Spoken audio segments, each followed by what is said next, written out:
which are the games that could create/shape this playoff picture in 2024. I'm not talking about the conference title games. Those will obviously have a big factor in it. But what about the regular season?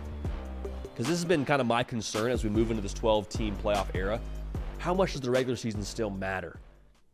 How much does it still impact the postseason? Is it still as intense? And we've talked about it here. As long as you got college football sickos dialed into the sport, you're in a good place.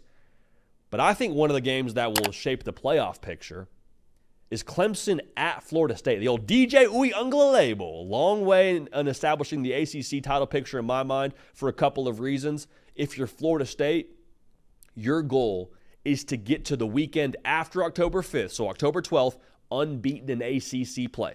That is your goal. Because if you do that, you're going to have yourselves a pretty good shot at playing for that title game for the conference. For Clemson, they're going to have an interesting road. They got NC State before they play Florida State. They got Louisville and Virginia Tech as well. They're at Va Tech, rather. This game, to me, is massive because of the tiebreaker implications it could have. We could see a world where Florida State and Clemson finish with similar records in conference, and we go back to this game as the deciding factor as to who gets to play for the conference. Now, Florida State plays Miami after this game. They're at Miami. That's the one that I probably circle the most if I'm Florida State. But if you lose to Clemson and Miami, you definitely don't control your own destiny, and there's a pretty good chance that you're watching the ACC title game from home.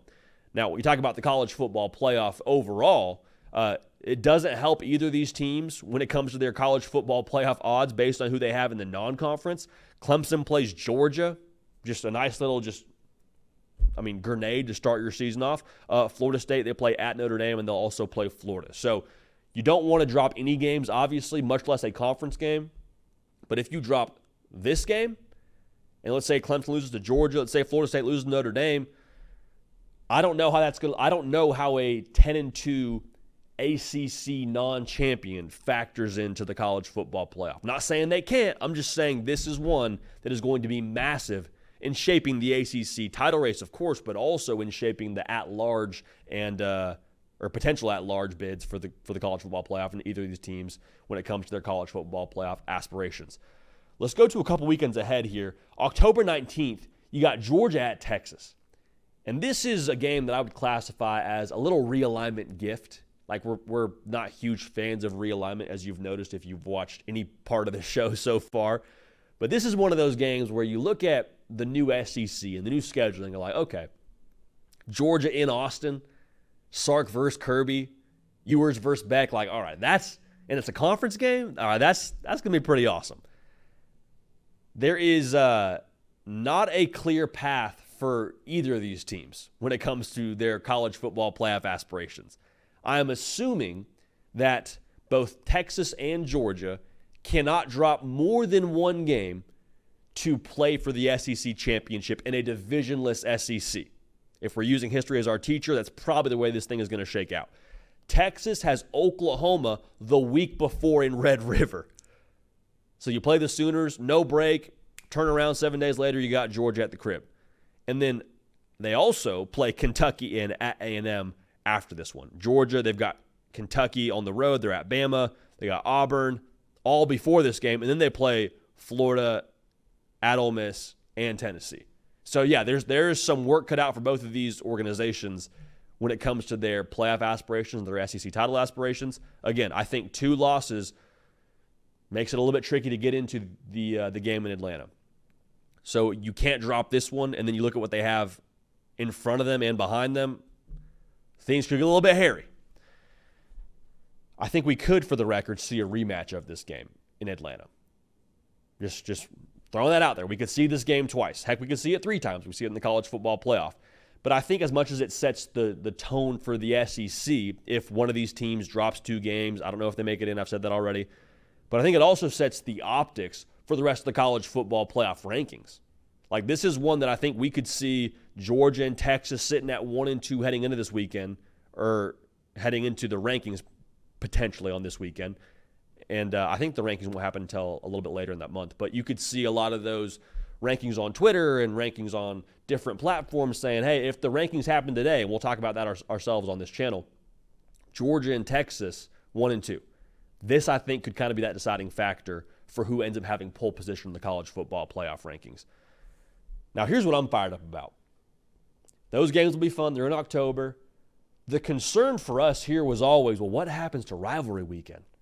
Because that's special, right? Like, you finish up Thanksgiving, you get over with the family, and you're having leftovers, and you're watching on Friday and Saturday the most impactful games from a passion standpoint on your college football team.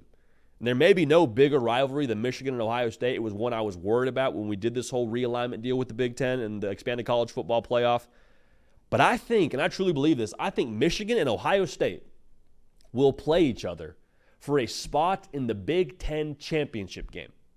Now, if they both go undefeated up into this game, they'll just run it back a week later, and that'll be that. I think Oregon's going to be really freaking good. Like, I think there is a world here, and this is not a prediction, but I think there is a world here where Oregon could run the table and be undefeated and have a spot locked up for the Big Ten championship. It's a hypothetical here, so roll with me. I also think Penn State's going to be real good. I think Penn State probably should be 11-1 when we look at what they are on paper. So the hypothetical I want to throw at you, let's say what happens, and what I just mentioned, Oregon goes undefeated. That would mean that Ohio State and Michigan both have at least one loss in conference play. So let's just say, for the sake of this discussion, Ohio State's 10-1, Michigan coming to town, they're 10-1. This game is for a spot in Indy. Now, Penn State, they're also 11-1 or 10-1, whatever you want to say. If Ohio State wins, they're in because they have the tiebreaker over Penn State. And if Michigan wins, I believe the tiebreaker would also work out to where they would get in over Penn State. So think about the stakes here. If Ohio State beats Michigan, and they're both at 10-1, Michigan falls to 10-2. Ohio State goes up to 11-1. They get to play for the Big Ten title, kind of exercise some of those demons from previous. Phenomenal for Ohio State in the sense that what they do for themselves from a college football playoff and Big Ten title hopes. But think about what that does to Michigan. Michigan falls to 10-2, and I think you're probably still in the college football playoff at 10-2 if you're Michigan. But what if they're 9-2? What if they lose to Texas week 2 and they walk into Columbus trying to fight for their college football playoff lives? And Ohio State, after all the jokes they've had their way from Ryan Day and going 0-3 the last 3 tries and everything that they've said about Michigan and this, that, and the other, and they knock Michigan out of college football playoff contention and put them at 9-3, that's all you need. That supercharges this matchup in every way, shape, or form. The other discussion could be if Michigan walks in there, beats them for the 4th year in a row, I think the vibe in Columbus would be uncomfortable, to say the least, if you're Ryan Day. But Michigan then would propel themselves into the Big Ten championship game and would knock Ohio State out of the Big Ten championship game in a year where it was supposed to be their year. This is supposed to be the roster for Ohio State to go do it. It's supposed to be the squad. You went and got Caleb Downs. You brought everybody back on defense. You got Will Howard. You got Quinshon Judkins. And you don't make the Big Ten title game in a year where Michigan really, on paper, should be down with a new head coach, new quarterback, 128th in returning production out of 134 teams. This, to me, will still have a ton of juice, and I think will very likely, in my mind, I think this will be for a Big Ten championship spot. Not a Big Ten championship necessarily, but a Big Ten spot, and it'll be a lot of fun to watch. So those are a couple of the college football playoff shaping games. That's one on rivalry weekend. One more rivalry weekend I want us to talk about here. This is not for a conference championship. Notre Dame at USC. Obviously, Notre Dame's not in the conference. I don't think USC is going to be in contention for a Big Ten championship. But even with that being said, 10-2, I think, gets you in from the Big Ten, as I've mentioned before. Let's say Notre Dame runs the table, or let me rephrase this.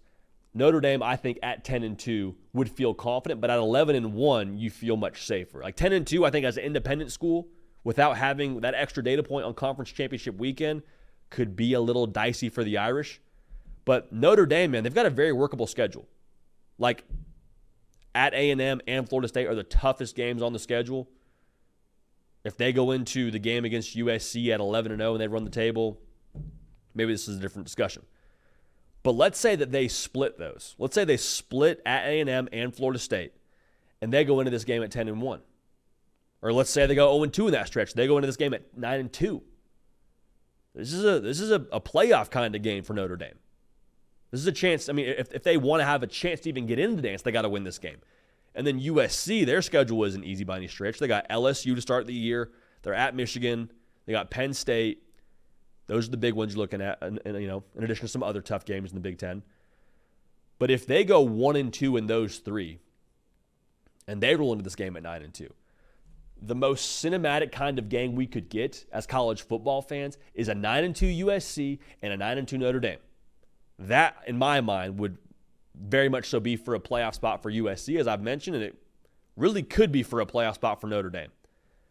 And for USC, if they were to find their way into the college football playoff their first year in the Big Ten, and they did it by beating their rival Notre Dame, it'd be sweet for Lincoln Riley.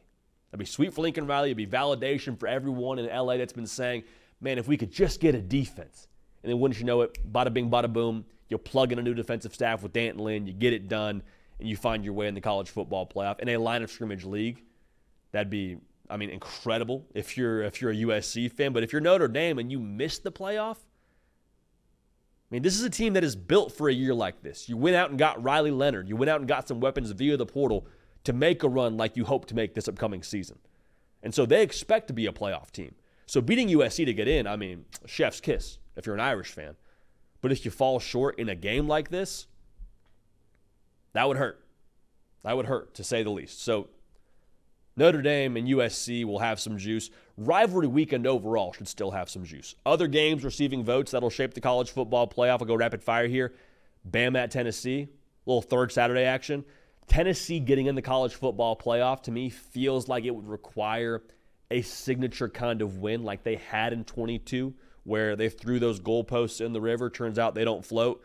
For Alabama, if they can't beat a year one quarterback as talented as I think Nico is going to be, how many other losses do they have is my question. If you beat Tennessee, good times are rolling, but you still got Mizzou, you're at LSU, you're at Oklahoma. There's some other games on the schedule there where if you're losing to Tennessee, is that the end of the losing? I don't know. So that'll be an impactful one. Week 2, we alluded to it as well. Texas at Michigan. A loss for either of those to me isn't fatal, but you do lose your mulligan. And Michigan, we already mentioned, they got Oregon on the schedule. They got Ohio State on the schedule. Texas has got to play Georgia. Like, it doesn't get any easier for either side of that thing. So that's a big one in week 2. And then the Big 12 is going to be wild this year. Like, the Big 12 is going to be something else, brother. Like, you add in Utah, you add in Arizona, Colorado.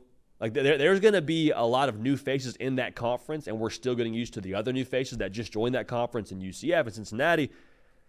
It's going to be really early in the year, but Utah and Arizona, when Arizona goes to Salt Lake City, Utah will have Oklahoma State before and then right into this game, so that's going to be a little bit of a tough turnaround.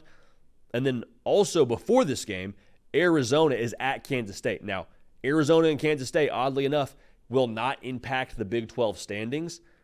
But I do think if you're talking about the college football playoff, I don't know that a 10-2 Big 12 team will make the playoff. I think it's very possible that you will have to win the conference to be in the playoff from the Big 12. So all that's to say, 2 losses for a Utah or Arizona in September, if you end up leaving that month with 2 losses, it could be the kiss of death for your college football playoff hopes. But regardless, that's why they play the games. But, you know, you go online, look at the schedules, look at what we got ahead of us here. It's going to be an incredible season. It really is. It always is. But when you look at these games, you start to break them down even more intricately and get a little bit more in depth there. Just the juice is flowing a little bit. Hey y'all, thanks so much for watching. Subscribe to the channel here to make sure you don't miss an episode of The Hard Count. Also be sure to check out other videos on the On3 YouTube channel.